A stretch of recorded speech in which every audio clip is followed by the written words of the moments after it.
we were ashamed of our Islamic identity. We didn't display our Islamic identity. The only way a lifer is getting out of my prison is in a pine box. With tattoos all over his face and everything, and he's looking at my cellie and he's looking at me and he's like, why are you asking me all these questions about Juma? I'm like, well, are you Muslim? And he's like, yeah. And he's like, are you Muslim? I'm like, yeah. And then now he's really confused, right? The big homie wants to talk to you. That's not good. You don't want the big homie to talk to you. This guy, you don't want him to talk to you. Like, hey, Flaco, where's this vato from, man? And he's like, hey, homie, I think he's from over there somewhere, but he's not Mexican, though.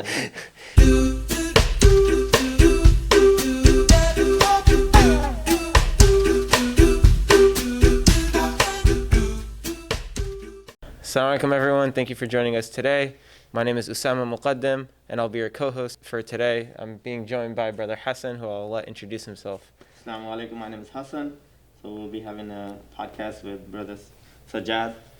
And Alhamdulillah, Brother Sajad has been an OG in our community, mashallah.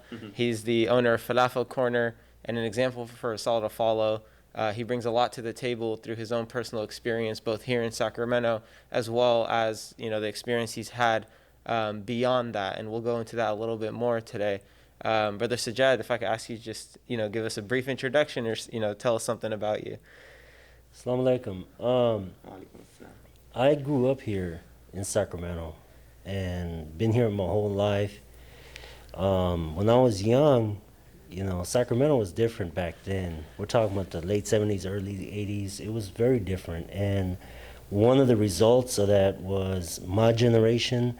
We were getting in trouble with the law a lot. We were involved with gangs and everything. And I actually ended up going to prison because of that and spent over 20 years in prison. And in fact, just got out 7 years ago. So all my 20s and 30s, I was in prison. SubhanAllah. So, I went in when I was about 18 or 19 and got out in my 40s, man. Wow. So when I got out, one of the things that I wanted to do was actually leave Sacramento. And I went to the Bay Area, and I felt like I didn't want to come back to Sacramento until I was ready, until I was stable financially and spiritually, and I could be able to handle it on my own. So went to Fremont, lived over there, worked over there, went to school, and finished up my grad studies in Berkeley, and came back to Sacramento and opened up a restaurant, alhamdulillah. So now, mashallah, Falafel Corner is very successful, and we have quite a few locations right now, most of them in Sacramento. And so basically saw my life come back full circle. Now I'm able to give back to the community, So the same community that I was terrorizing in my youth, I'm actually able now to not be a beneficiary, but a benefactor in that same community, alhamdulillah. So my life turned completely around. So I guess a follow-up question I have is I'm really curious, as someone who moved to Sacramento in the late 90s and grew up in Sacramento myself, I have seen it in the past 20 years evolve tremendously. So I can't even imagine what it must have been like to come out in 7 years ago and see what Sacramento was like after 20 years, right? So could you give us a little bit of insight into what was Sacramento like? give us a history lesson. Yeah, so basically I have a very unique perspective on this because my family came here in the early 40s, and they came to Sacramento and they just stayed here. And some of them went to Lodi and Stockton, but most of them stayed here. And we grew up here, and Sacramento was very different when I was growing up. The generations that grew up here, there's a couple of generations we consider lost generations, and they were mostly generations that were mixed Pakistani and Mexican. And that's another whole story of how the marriages between the Pakistani men that came here to work in the fields and the Mexican women, and there's been a lot of stuff written about that. I think there's even a documentary on PBS that was done about 15 or 20 years ago about that. And there was an entire generation that came as a result of that. And then the subsequent generation after that, which was my generation, which was the late 70s, early 80s generation, we, for the most part, were either born here or came here when we were very young and grew up in Sacramento in a city that had no Islamic presence. There was no Islamic identity to be found anywhere in the city. There were no halal restaurants. There were no halal markets. In fact, East West had not even been built yet or opened yet. And the only Islamic artifact anywhere in Sacramento was V Street Masjid. And there were no Sunday classes, there was no maktab, nothing. You just went there for Friday prayer, essentially. So the Islamic presence that you see nowadays did not exist in the 70s and 80s in Sacramento. So we grew up in this environment that was completely devoid of any type of spiritual nutrition. We were completely malnutritioned spiritually. So we gravitated, as youngsters, we gravitated towards other forms of identity because we didn't have an Islamic identity. There was no one giving us an Islamic identity. And, I've heard this argued that, well, it's the parents' job to give you that identity. And that is true. It's the parents' job, but to a certain extent. But, when your parents are working all day, when your parents are working all day and you have no other source to give you that nutrition that you need, that belonging that you need, then you gravitate towards those other forms that are sometimes detrimental. And so our generation, for the most part, we gravitated towards very destructive identities, and that was usually gangs. In the early 80s, if you wanted to be cool, you didn't open up a Facebook page or Instagram. You joined a gang. That's what it was, to be cool and to be hip and to have that sense of belonging and brotherliness. That's what the gang gave you. And in addition to that, it gave you power. And so it was a completely different identity. Most of the guys that I grew up with took on that identity. And that's the second generation that I talk about, that you don't see them at the masjid. They were a completely lost generation. Once in a while, you may see them at Jummah. And I eventually ended up going to prison. I was part of that generation. I went to prison. For the next 20-something years, Sacramento evolves. And I don't know anything about it because I'm in a little microcosm of prison. So I'm completely removed. We don't have internet. We don't have any way of knowing what's going on out here. So 20-something years later, I come back to Sacramento, and it's completely different in a much better way Islamically.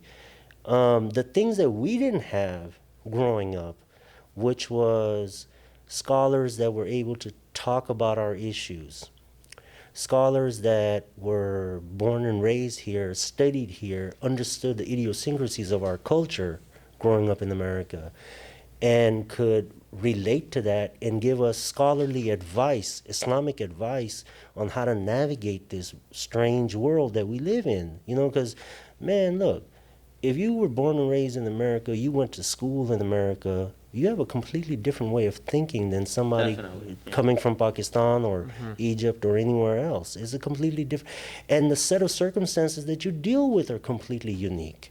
And I tell that to people, like, you haven't seen nothing till you've seen American high schools. Oh, yeah. I mean... You don't know nothing. Don't talk to me about anything. It's a society on its own. Exactly, till you've gone to high school in America. Because that's a whole... And when you got 14, 15-year-old kids, Muslim kids, trying to hold on to an Islamic identity, and they're thrust into this public school in America, that's very tough and very challenging. So to have scholars that can speak to that, that can give them the kind of spiritual advice and nutrition that they need to navigate through that, we didn't have it. And the direct result of us not having that was a complete generation that was lost. And when I, 20-something years later, I come back and I see that we have scholars here that can talk to the youth, whether it's in person, Facebook or Zoom or all these other things that I've never heard of before. They're basically talking to the kids in their They're language. talking to them Yeah. in whatever mode of communication. They're talking to them in their language, addressing the issues specific to that generation. And so the generational gap between the scholars who are the stewards of the community and the youth, which is the next future of the community, that gap is gone. That gap has been bridged. And I saw this. I was gone for 20-something years in a little petri dish somewhere else and come back and saw this thing from a completely different perspective than somebody that grew up in this community. I saw what happened without the stewardship, and then I saw what happened with the stewardship. And in the masajid that do have strong leadership, strong stewardship that can bridge the gap with the youth, you can see a lot of programs where you see the youth that are active in the masjid, something that did not exist in the 70s and 80s. In the 70s and 80s, the youth did not attend the masjid. That is a fact. I grew up in that. And sorry to kind of cut you off. I think I kind of wanted to ask you, now you see like in Sacramento area alone, there's like so many different masajids, and people have, or kids, youth have somewhere to be. Maybe Right. at that time, it was just V Street. It was just V masjid. Street. So At that time, it was only V Street, and for those that don't know, V Street it has a couple of distinctions. It's the oldest, it has three distinctions. It is the oldest purposely built, continuously used masjid in America. Wow. And there are other masajid that were built before V Street, but they were not continuously used. And this is the oldest purposely built, continuously used masjid in America. Has always been a masjid, and it was built as a masjid in the 40s. So from the ground up. So anyway, but it didn't have that type of community. I grew up in this community, and I can speak from experience that it didn't have the kind of leadership in the past that could bridge the gap between the various communities in Sacramento. The khutbah was always in Urdu. In the 60s, 70s, and early 80s, it was always in Urdu. But there were other communities here that do not understand Urdu, that wanted the khutbah to be in English. So everyone in the community understood English. Yeah. So they felt like this was a point of contention for years. Arguments were made over this, that we want the khutbah to be in English. So the direct result of not having the khutbah in a universal language that everyone could understand was that those individual communities then started forming their own masajid to have the khatib speak in their language. So, and I remember one argument made in that is that the person was saying, look, all week long our spiritual battery is drained. We come here on Jummah to get this spiritual advice to recharge our battery so we can go and fight this battle every day, and when we come here and our battery gets drained even more because we don't understand what's being said, frustrating. it's very frustrating. So I saw masajid spring up in the 80s only because they needed somebody to speak their language. For no other reason. People did not want to compete with V Street. And that's just older people, and you're talking about the youth being disconnected. That was the older people. The youth didn't come. Yeah. The youth did not come. The youth couldn't, even if they could understand Urdu, the message being spoken had nothing to do with them. and it was just going over their head. I was one of them. I know. I understood Urdu. The message was completely Greek. like It was the light Greek. that It was like the youth Greek was- to me. It had nothing to do It's with. archaic. It was, yeah, it had. Look, you're talking about something happening in Pakistan to a guy in ninth grade, high school in Sacramento. I don't care about what's happening in Pakistan. Tell me how I can deal with this nonsense that I deal with in school every day. yeah. And I felt like if the topics were more germane to the youth, even if they were critical, even if the spiritual advice being given was harsh, the youth are discerning enough to where they can understand that, but they needed the guidance. They were seeking, we were seeking guidance. We wanted somebody to tell us, okay, don't do this, don't do that. This is an Islamic way of doing this. This is, you know, if somebody had actually given us that guidance, I don't think I would have been over here talking about a lost generation.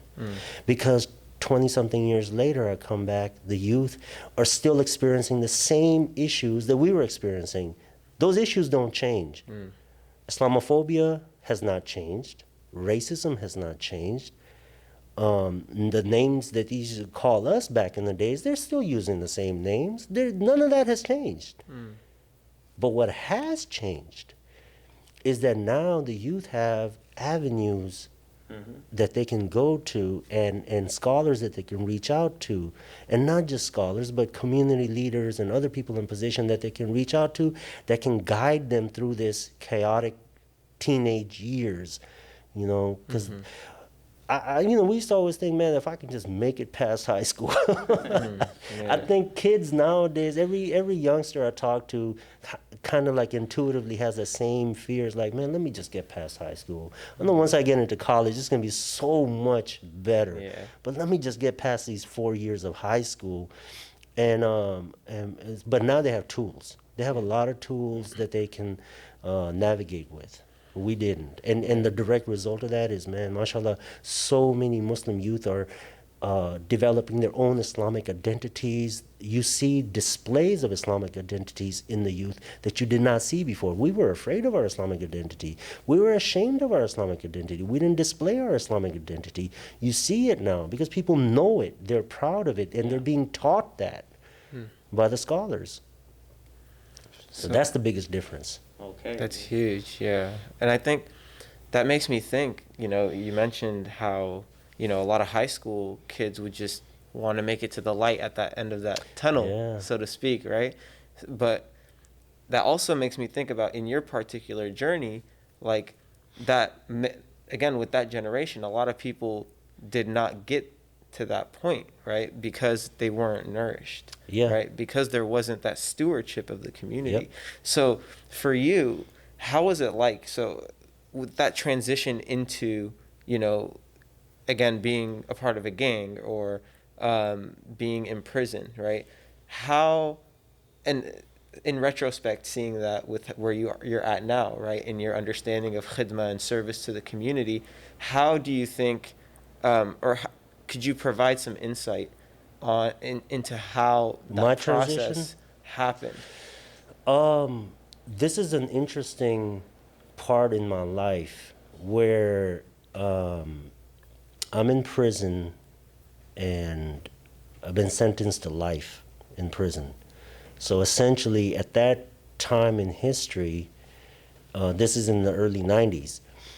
At that time in history, every governor of California went on record and said, the only way a lifer is getting out of my prison is in a pine box. They did not believe in paroling lifers. If once you were sentenced to, I was sentenced to 25 to life. So once you were sentenced to life, that was it for you. You knew that I'm never going to leave this prison. I'm going to be in prison for the rest of my life. So that was always weighing over me. And I was fairly young when I went in, you know. So, but my new identity that I had formed was so different from who I am now. If you had seen me back then, you wouldn't even think I was a Muslim. I looked so Mexican and I spoke fluent Spanish that you would think I was Mexican. And I was in the Mexican gang. But Something happened in prison. I'm in prison on lockdown, and our doors in that particular prison were solid metal doors, and they had a little window. And I hear this guy going around knocking on doors, asking people to sign up for Juma prayer. So I'm sitting in my bunk, and I'm sitting there like, did he just say Juma prayer? Or maybe I didn't hear it correctly. And first of all, why is there a guy walking around? I thought we were on lockdown. But there's a guy walking around on the tier, knocking on people's doors, asking for Juma prayer. So I thought maybe I'm dreaming, right? First, there's nobody supposed to be walking This is around. like another inmate. Yeah, it's another Okay. inmate. Okay. It's not a guard. And so I thought maybe I'm dreaming. So I lay back down, and I hear it again. Tuck, tuck, tuck. You want to sign up for Juma prayer? So this time I jump off my bunk, and I look out the window, and there's a black guy with a beard walking around with a clipboard in his hand, asking people for Juma prayer.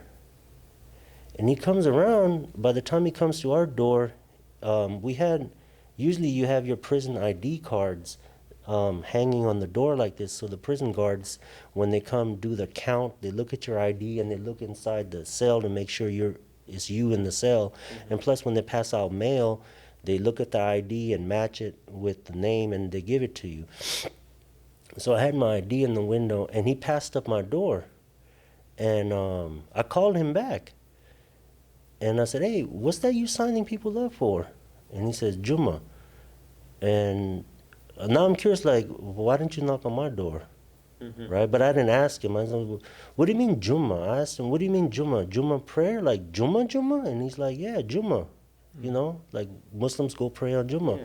So I'm looking at this guy, I'm like, are you a Muslim?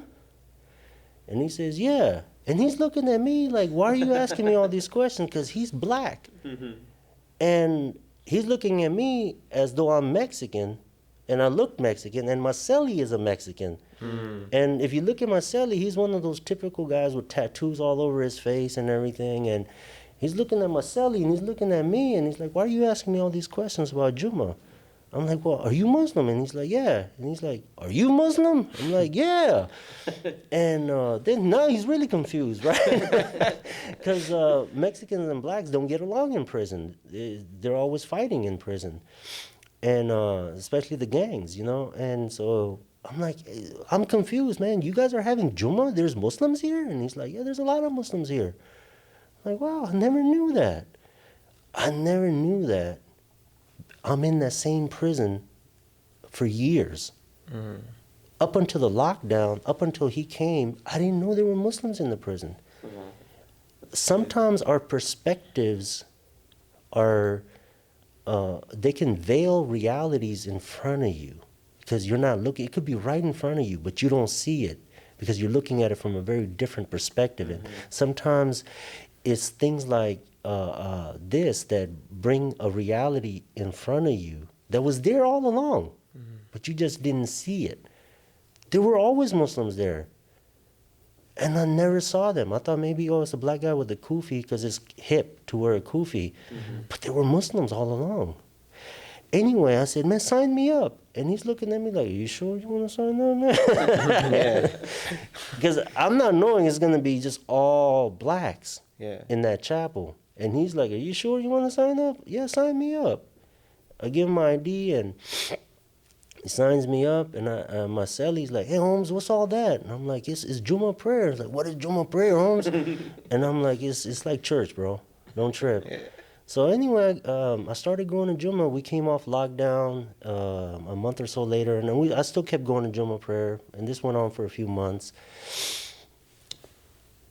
One of the main people, the shot caller, did not like that. The other guys, they didn't care. The shot caller did not like that. Because you were hanging out with the blacks. Yeah. Oh. And he was... So now, when I get a notice that, hey, the big homie wants to talk to you, that's not good. You don't want the big homie to talk to you. This guy, you don't want him to talk to you. But I'm like, wow. So I go down, and he has us sitting on the grass. Me and him were sitting on the grass on the yard, and he has his little 4 soldiers standing around us. And those guys are there just in case I try to get brave or something like that. Yeah. And that's what they're there for. But I already knew, like it was about Juma. And he asked me, he says, first of all, before he asked me why I'm going to Juma, he's telling me all this story about Mexican history and the gang and all of this stuff. And then I stop him, I'm like, bro, I'm not Mexican, right? He's like, what you mean you ain't Mexican? My name is Sajad Shakoor, man. But it's not his fault. He didn't know me as Sajad because you don't go by your actual name. Yeah, that's street name. You have a street name. So and I will not disclose that at this moment. Yeah. But so he said he was confused. What you mean you ain't Mexican? I'm not Mexican. I'm actually from Pakistan, and I'm a Muslim. That's why I go to Jummah prayer. And so that shocked him. He's like, whoa. He wasn't ready for that. And but I was like, man, this is my religion. And he said, well, we can't go there because it's all blacks, and we can't function with them like that. And I said, well, you're telling me I can't go to Jummah prayer. But you're not saying that to none of the other homies, and they go to church services, and there's blacks in there, blacks and whites. And the whites are our enemy, basically, in the gang structure. And you're telling me that it's okay for them, but it's not okay for me? I don't understand that. That doesn't make sense. I'm like, are you sanctioning me because you don't want people to go to any religious services, or are you sanctioning me only because there's blacks in there? Which one is it? Because I was like, because I'm going there only because it's my religion. That's it. And I don't do nothing else. I wasn't praying. I wasn't doing nothing else on the yard with the Muslims. I wasn't even hanging out with the Muslims on the yard. Just go to Jummah. I was just going to Jummah. And even that was too much for him. So anyway, that he kind of just threw him for a loop, man. And he asked one of the soldiers that was right there, and he's like, hey, Flaco, where's this vato from, man? And he's like, hey, homie, I think he's from over there somewhere. But he's not Mexican, though. He's like, he's not Mexican. And so he concluded that, he's like, look, I'm going to have to go think about this. I'll get back to you, man. Because he didn't. Because he shocked him. He didn't know what to. He didn't know how to deal with that. Because if I was Mexican, it's point blank. Yeah. If you go in there next time, you're dead. Yeah. Point blank. Yeah. But since I'm not Mexican, and since it's actually my religion, he didn't know how to address that. He didn't know how to deal with that. But the Muslims saw us sitting there. So when I came back, the Muslims approached me, and they were like, "What was all that about?" And I'm like, nothing, man. It has nothing to do with you. Don't even worry about it. And they're like, no, is he telling you not to come to Jummah? I'm like, bro, it has nothing to do with you. I'm not going to get you involved in our stuff. Yeah. And I'm like, don't even worry about it. We got this. They went and told him, and it was only about maybe 15 or 16 Muslims on the yard, and there was a lot of us on the yard. And they basically went and told him, they went straight to him. They're like, if anything happens to this youngster, it's war between us and you. I'm just letting you know that right now. And the reason why he didn't retaliate is because even though there were only about 15 or 16 Muslims on the yard, there were 500 blacks on the yard. They outnumbered every Mexican on the yard. So the guy could do his math. He's like, I'm not going to war with because if you go to war with the Muslims, you think the Crips and the Bloods and everyone else is just going to stand there and watch? No, they're going to get involved. Yeah. So for that reason, color, so yeah, and if you see a bunch of Mexicans attacking the Muslims, man, every Crip and Blood on the yard is getting involved. So for that reason, they left me alone. Some of the homies were not happy about that, and some of them were very disappointed in him. It's like, man, you should have handled that a lot better, man. You didn't even come ask anybody, why is he going to Jummah? Because we would have told you, he goes to Jummah because that's his religion. Because the ones from Sacramento, he wasn't from Sacramento. The homies from Sacramento knew me, and they knew that's my religion. But this was a pivotal moment in my life. because this was the first time that I had to decide between my two identities, my identity as a Muslim and this other identity that I had actually created. I didn't want to let go of that identity that I created, and that's a very. I was forced to make a choice between the two. Are you going to be this, or are you going to be that? And it was a life and death choice for me, and I chose that day. I chose Islam, and I'm like, I don't care if they kill me. And that was literally the choice. It's like, if I choose to go to Jummah, I know they're gonna kill me. That's just the rules of the game. This was a high security prison. We were all doing life. This was not people that went to prison for DUI or something like that. This was a high security prison with everyone in there was doing life. So they were all in there for murder and robberies and things like that. These are not cream puffs, you know. So anyway, I decided, you know, no matter what happens, I'm choosing Islam. I didn't expect the result that ended up being. I thought I'd probably be dead by the end of the week, but I was like, if I'm gonna die as a Muslim. But that choice that I made that day, that choice changed my entire life, because after that, I stayed there. I didn't go nowhere. I'm like, I don't care what happens. I'm gonna stay in this prison. I'm not going to protective custody. I'm not running from this. We're staying here. If we have to go to war, we go to war. But I'm staying here.